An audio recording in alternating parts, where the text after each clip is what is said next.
You've been running old code, like an ancient, glitchy version of Windows, full of fear, scarcity. What if it all runs out, virus loops?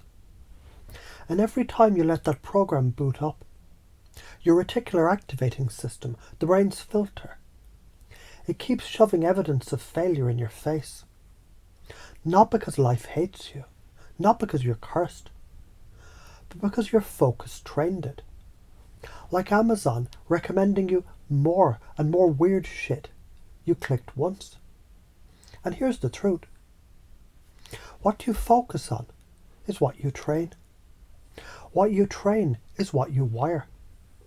And what you wire becomes who you are. And who you are magnetizes matching reality. So right now, when you fear money running out, it's like gripping sand. Harder you squeeze, faster it slips through. Fear is grasping, gratitude is open palms. And the universe, it only pours into open palms.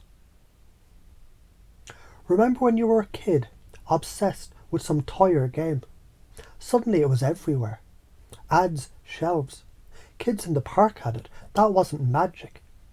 It was your brain's reticular activating system lighting up like a neon sign. Same you, different focus. Same with money now.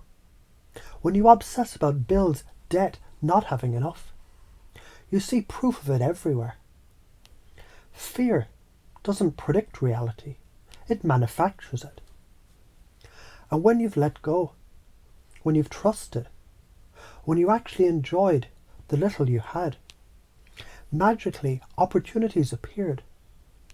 That was abundance sneaking in through the cracks you left open. So why is it so important? Because every thought is a rep at a mental gym. Neuroplasticity says your brain literally reshapes itself around what you repeat. Curl scarcity, you bulk up fear circuits. Bench press gratitude, your happiness center thickens like muscle. And MRI scans prove it. This isn't woo, it's neurology. And behaviorally, loss aversion makes humans crazy. We fear losing $100 more than we enjoy gaining 100. That's why you sabotage yourself. Fearing loss so much, you never risk for gain. Gratitude hacks the bias. It trains your brain to notice gain and therefore make gain easier to create. So why are you scared? You think if you enjoy what you have, it'll disappear faster.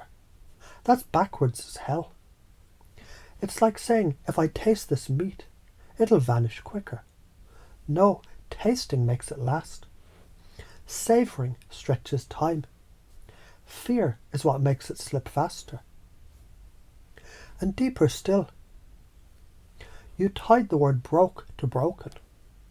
You convinced yourself money is worth.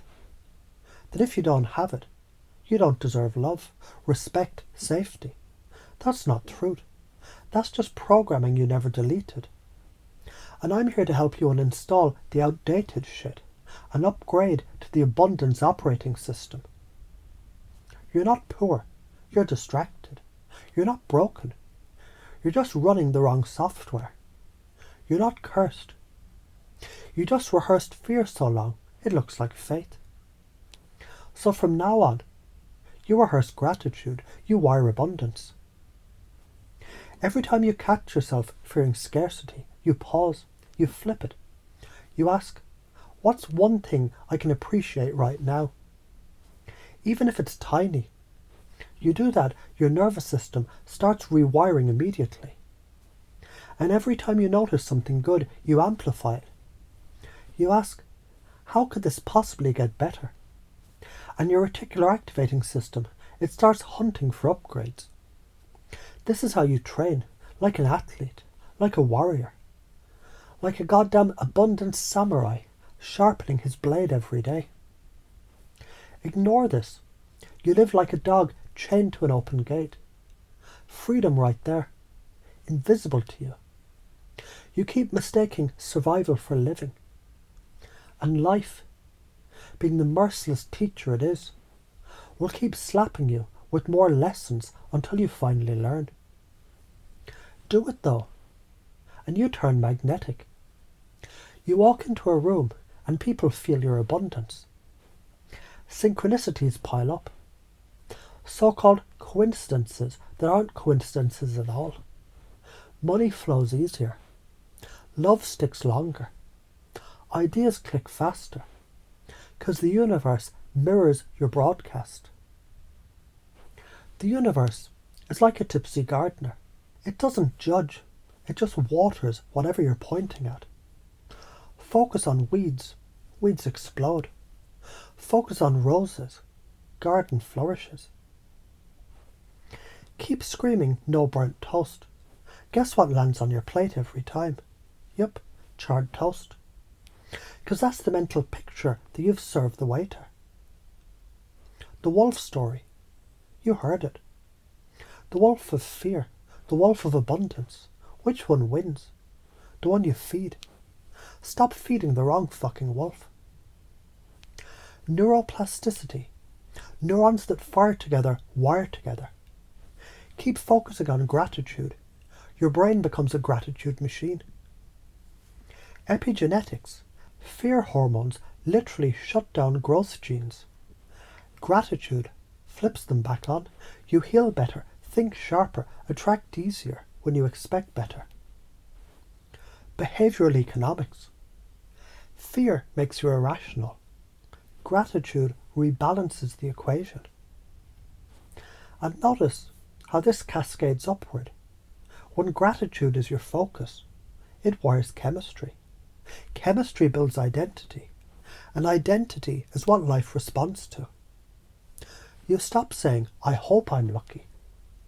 You start living as, I'm the kind of person life conspires to bless. And you're unconscious right now. It's already filing these new rules of operation. Fear is not my compass.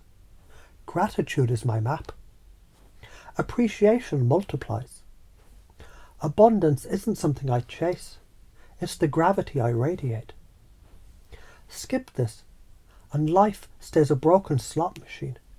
You keep pulling the lever of fear, paying with your attention, and it spits out scarcity until the final jackpot is regret. But do this, and jackpots multiply, because gratitude is the only lever that pays out in compounding interest. So here's the bottom line. What you focus on, you invite into your home. Keep inviting fear, and fear sits at your dinner table. Keep inviting gratitude, and gratitude cooks you feasts. So from this moment forward, whether you consciously admit it or not, your unconscious knows the code. Focus is attraction. Attention is creation. Appreciation is multiplication. And the better it gets, the better it fucking keeps getting. So, what's one thing right this second you can appreciate, even if it's small, even if it's silly, even if it's just your breath? Because the moment you name it, the rewiring starts.